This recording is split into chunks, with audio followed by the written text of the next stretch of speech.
right. Hold on. Why don't we, shouldn't it be up on the big screen? No? Oh, okay. I guess I'm seeing it over there, all right. Yeah. All members are present.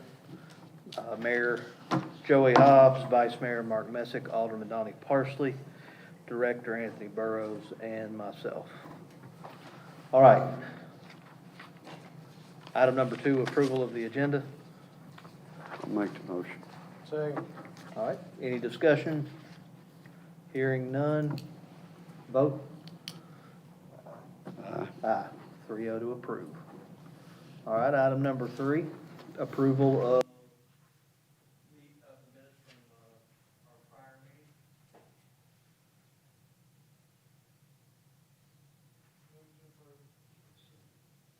All right. Hearing no further discussion, vote. Aye. 3-0 to approve.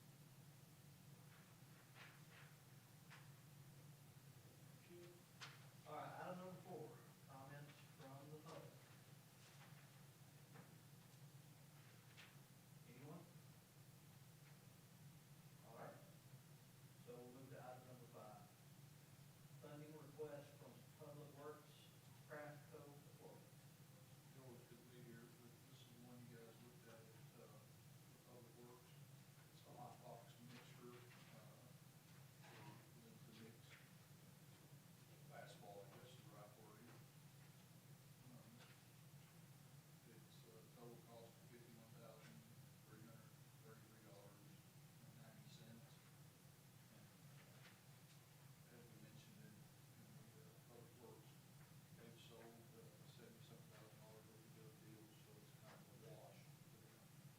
What this will do is instead of us mixing it on the road and all that stuff, there'll be a box. You have no more wandering the road and all that. It'll mix it up and then pour it out, and it puts the it's got a little crane type apparatus to put their equipment on through the front, so they all. Right now we have to take about 4 people and 2 trucks because of the hauling. So just move the trailer and come on, and it did come out of the Public Works with part of the recommendation. Make a motion to approve. I'll second. All right, any further discussion? Hearing none, vote. Aye. 3-0 to approve. All right. Next item, item number 6, funding request from the rec center for the gym floor repairs. One direction on me to do it. AJ, this is what we're looking at.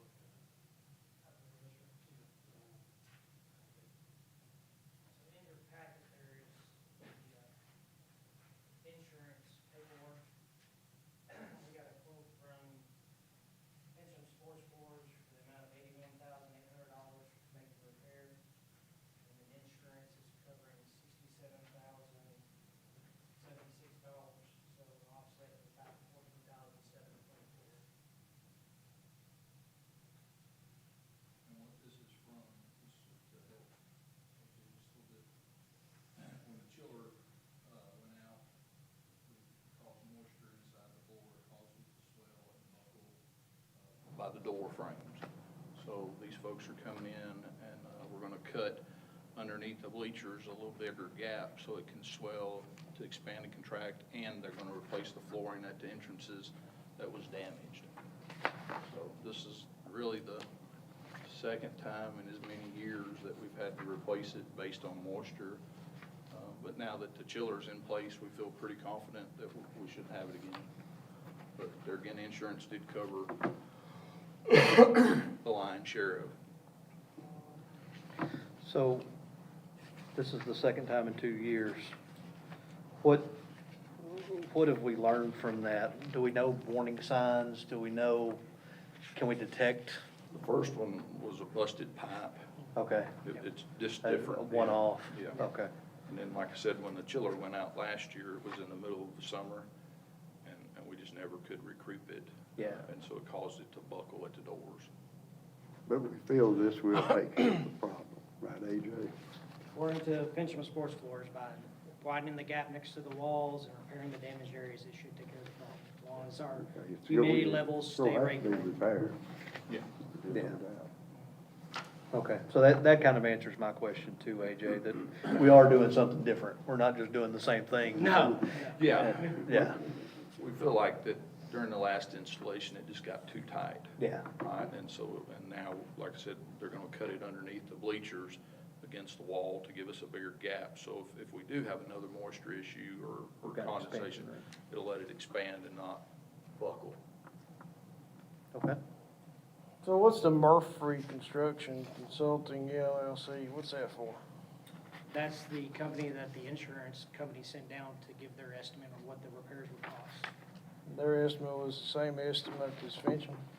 Yes, actually Fincham came in more expensive at first, and then Murphy got with them, and then they agreed on the final proposal that Fincham gave us at $81,800. So Fincham's gonna do it, Yes. right? I'll make the motion.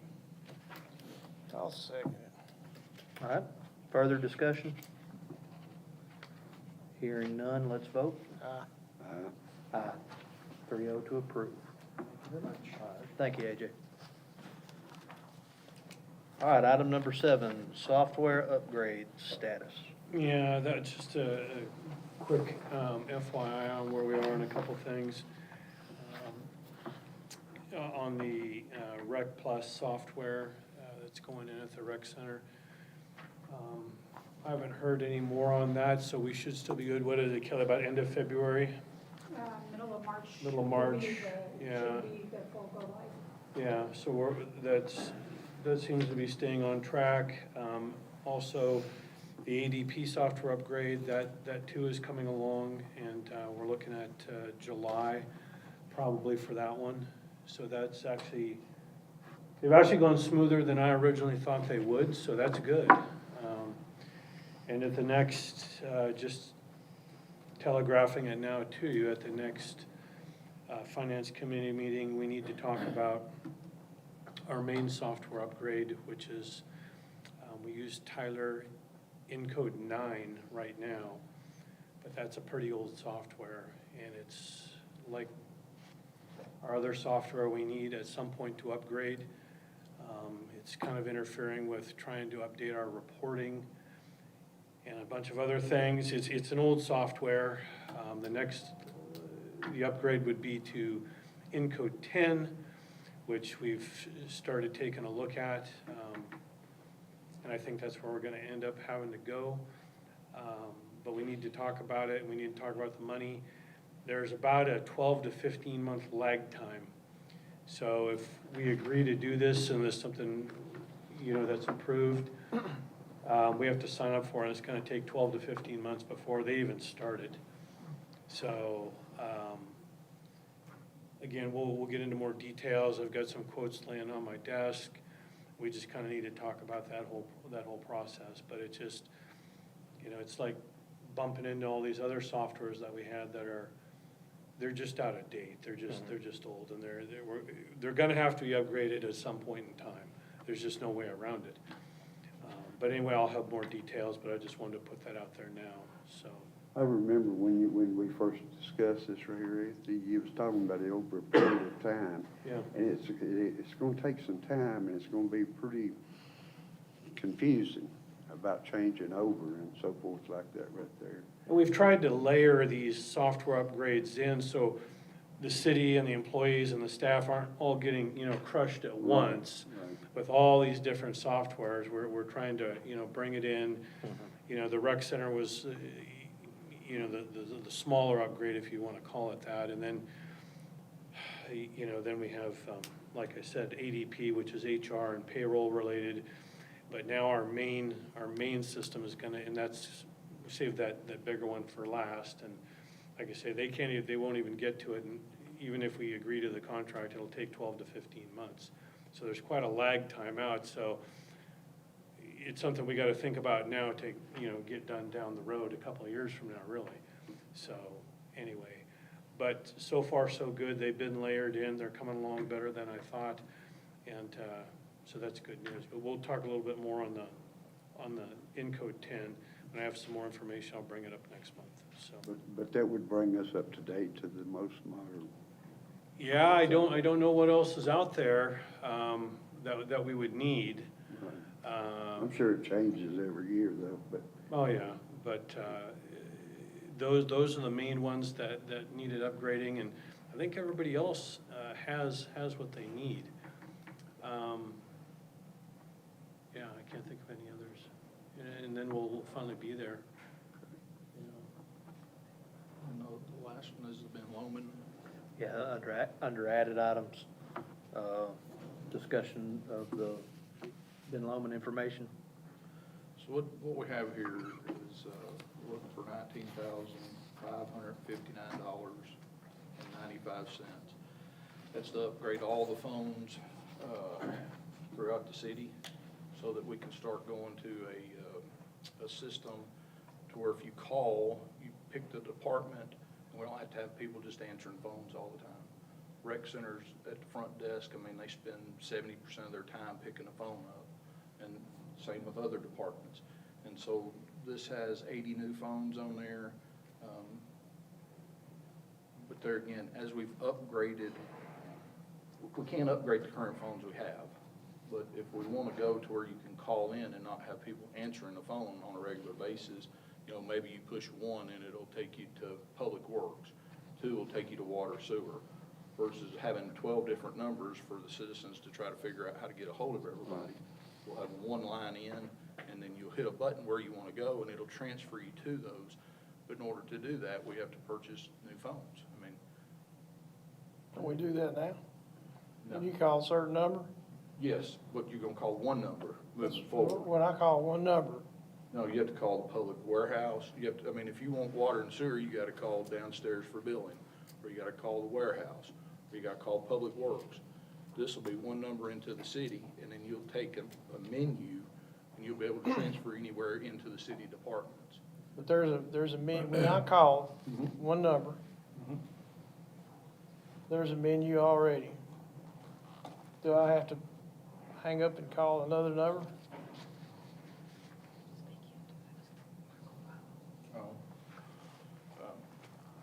I guess our microphone's not working, so if you don't care, speak up just a little. So, Sorry.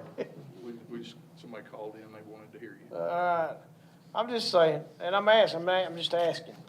I know when I call now, all right, I don't know what number, but I call a number for City Hall. And there's a menu, and it gives me all, do I have to, I don't remember, because I don't do it, but I have to remember that number that it tells me to call and then hang up and call it? I can't just I think punch? so. I mean, I can't swear to it, but I just know, talking with Erica in IT, they won't all talk to each other. Okay, And this will make us all talk together. But yeah, I know, like, for instance, if I can, right, I mean, I can hit, like, maybe Anthony's 1104. I mean, I can do those things internally, but from the outside world, we're trying to make it as simple as possible to get a hold of any department. Right now, like I said, if you went to Rec Center, and you want to know the times that they're open, we can't add that to a menu item, right, if you just want the hours of operation. And it gives us some flexibility inside the department so that they have a menu, so that you don't necessarily have to talk to somebody every time. You can, but if you just want to know the hours are open, wouldn't that be better just to hit a button as you call in? That's what we're looking to do. We have any idea how old our current phone system is? Mark, I mean, you've probably been here the longest. it was here before I was there. Yeah, so I'm gonna say It's been here a while. 10, 12, Yeah. 15 years. I mean, it just, Well, yeah, like, for example, like with the water departments, ain't there like 2 or 3 numbers? Like, don't you have people that calls the water department wanting to know about maybe a water break? yes. Or to get somebody out there to find out that needs to go directly to that department That's- instead of the billing? Yeah, yeah, Correct. and that's what's happening. They usually call the wrong number, like, Right. and you have a water issue, they're calling the billing office, Right. right? It But did, instead of the that whole- warehouse. right, it And, did. and so we're just trying to make it simplified. So Right, you you get know what- exactly where you want, and then there'll be some emergency, you know, if you have an emergency, you can hit this and it'll go to their cell phone versus to their desk when they're not there. So, like I said, as IT has been upgrading itself, right? They've done a good job. We've gone to the cloud and we've changed a lot of things. This is just one of those other pieces that we need to add to it. All right, so, the ask is for 19,559. Do we have a motion? I'll make a motion. Second it. I will second it. How's that? So you can hear. Thank you. Yes, that's very kind of you. All right, hearing no further discussion, let's vote, please. Aye. Aye. Aye, so 3-0 to approve. All right, do we have any other items that need to be added? Hey, when you send out the agenda, how hard would it be to attach this stuff to the agenda and send it out with it? Is that a big deal? The email that I Yeah. send out, Yeah, it is, okay. yeah. The only thing that will not get attached would be like the Ben Lomond item that came in late. And that's why we always leave the item, the added items in there, so if somebody literally walks in like they did today and said, can you put this on there? I copy it and bring it on in. But on your email, when I send the agenda, the packet items are all there in PDF. And then I bring you the paper copy to the meeting. I didn't say it would be a moment stuff. No, it was new, it was an added item, it was a, and I always keep the number 8, that added items open, again, so if somebody does come in at the last minute. But those aren't gonna be when I send the packet out, because I try to send that out early.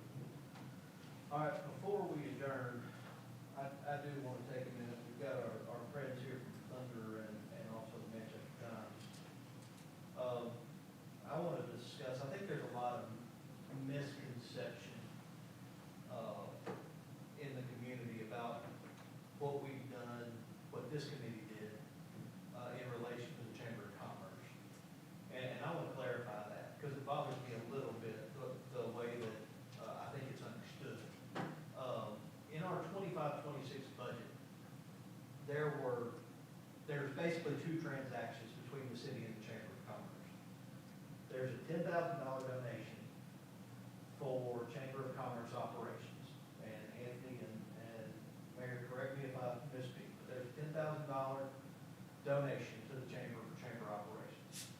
That is completely untouched. It's never even been discussed that we take any money for chamber operations away. The other transaction is $27,000 annually for us to outsource our tourism activity for the Chamber of Commerce to manage. Okay? Half of that, roughly, has been paid through the first half of the fiscal year. The decision was made to pull the other half of that outsourced money back into the city. This is not money for chamber operations. It's money for the chamber to manage our tourism activities. We basically made the decision to insource that work. And speaking for myself, I wouldn't even begin to assume that I could speak for my fellow aldermen. But after looking at the MOU, I don't think there was $27,000 worth of work there, and I'll be happy to share that MOU to public document, right? So, we basically made the decision that we could insource that activity and be more efficient with the public money, which I think at the end of the day is this committee's job, to be efficient with what we spend. Now, speaking for myself personally, if we need to revisit the conversation with the chamber, if there needs to be a little more donation, if we need to do something there for chamber operations, it's a conversation I'd love to have. I think Katie and the group do a good job. I do. But we're talking about 2 completely different items. Money for chamber operations and what we give the chamber was never even considered to be reduced. The money that we did pull back was for tourism advertisement and tourism activities that are outside of the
So can I say something? Sure. Absolutely. I voted against that at that meeting. I was a sole no vote. I want you guys, as radio station, to get that right, okay? I was a sole no vote in that meeting, taking that money away from them. I understand where you guys are coming from, and I'm not totally against it. You were a no vote to bring it back to committee. You may have voted wrong, but it was 5-1 to bring it back. No, I'm talking about the meeting we had here, the Oh, yeah, yeah. When we made it, when we made the meeting here, it was Yes, 2-1 vote. yes, Yes. Yeah, it was. Absolutely. So, and the reason I voted no on that was not because I was upset about taking the money away from them, but I was concerned that $14,000 we took away from them would never get used again to promote tourism. And it hadn't been that long ago, but I'd like to see that if we're gonna short them $13,000, I'd like to see where the money's going to, and that something's being done to promote tourism with that money. Okay? And I, for once and for evermore, want to get that not misunderstood, okay? So I'm looking at you two because y'all are the only ones here, but, you know, but that's my position on that. And that's all I want to clarify. But, and what I wanted to clarify, again, speaking solely for myself, but I am chairman of the committee, that we made no decisions and never even had a single word of discussion to short the chamber's funding for their operation. I know, and that might be a bad choice of words to use, okay? I get that. And again, we are wide open and welcome to the discussion Yep. of extending or adding to the chamber donation. But like any good financial steward, And to see where the money's being spent. we'd like to know where our money's going. And let me clarify one other thing, and I want you guys to get this right, okay? I was a no vote on the phone that night when French wanted $25,000, and I was a no vote because I didn't think French should sit there and tell us what we need to give the chamber.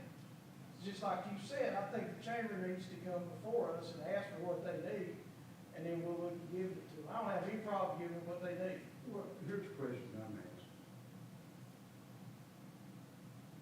With the money that was put in to our decorations this year, is any of that changed? No, I think so.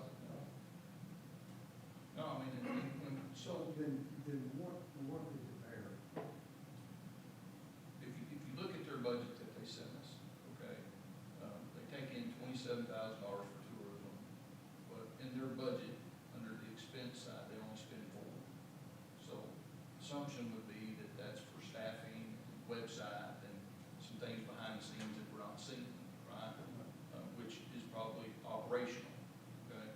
So I can see how they could be short on that side, and we just need to get it right, put it in the donation side.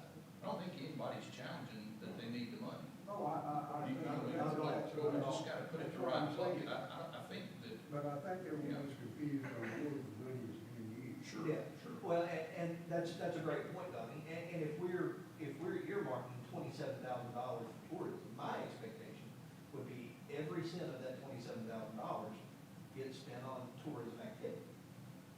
If we're giving a $10,000 donation or a $25,000 donation or whatever, that's a donation. They usually, as they see fit. So that is what I want to clarify, is that, But that's what we need to find out, yeah. is it gonna be a $10,000 donation a year, or is it gonna be $18,000? Or is it say $20,000? I don't know. But again, you know, the overriding point is that we welcome the conversation. We're not I'm not, I'm not put words in anybody else's mouth. I am not anti-chamber. I think they do a good job. I think they do a good job of representing, you know, the small businesses in our city. And that's